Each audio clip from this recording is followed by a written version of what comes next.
কোর্টের রায় রাজ্যের বিরুদ্ধে, দাপট বাড়ল নির্বাচন কমিশনের। অশান্তি যেন না হয় দেখতে হবে রাজ্য পুলিশের ডিজিকে, দিতে হবে এফিডেভিট।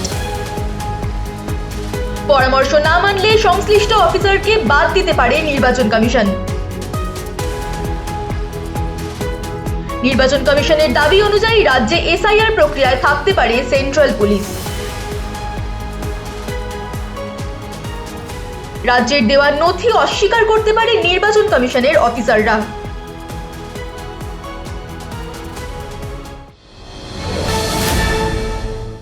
সুপ্রিম কোর্টে মুখ থুবড়ে পড়ল রাজ্য সরকার, বিরাট জয় নির্বাচন কমিশনের। এসআইআর মামলার বিরুদ্ধে শীর্ষ আদালতের রায় গেল মমতার বিরুদ্ধে। একাধিক শর্তাবলী জারি হয়েছে রাজ্যের ওপর। বিরোধীরা আরও জাঁকিয়ে বসবে শাসক দলের ওপর। এবার কিভাবে বাজিমাত করবে মমতা? রাজ্যকে কার্যত সময়সীমা বেঁধে দিল দেশের সর্বোচ্চ আদালত। এখন দেখার শীর্ষ আদালতের এই রায়ে কোন দিকে মোড় নেয় রাজ্যের আসন্ন নির্বাচন।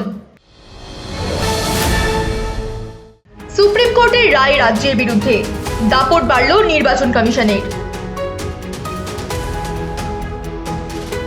অশান্তি যেন না হয় দেখতে হবে রাজ্য পুলিশের ডিজিকে, দিতে হবে এফিডেভিট। পরামর্শ না মানলে সংশ্লিষ্ট অফিসারকে বাদ দিতে পারে নির্বাচন কমিশন। নির্বাচন কমিশনের দাবি অনুযায়ী রাজ্যে এসআইআর প্রক্রিয়ায় থাকতে পারে সেন্ট্রাল পুলিশ। রাজ্যের দেওয়া নথি অস্বীকার করতে পারে নির্বাচন কমিশনের অফিসাররা।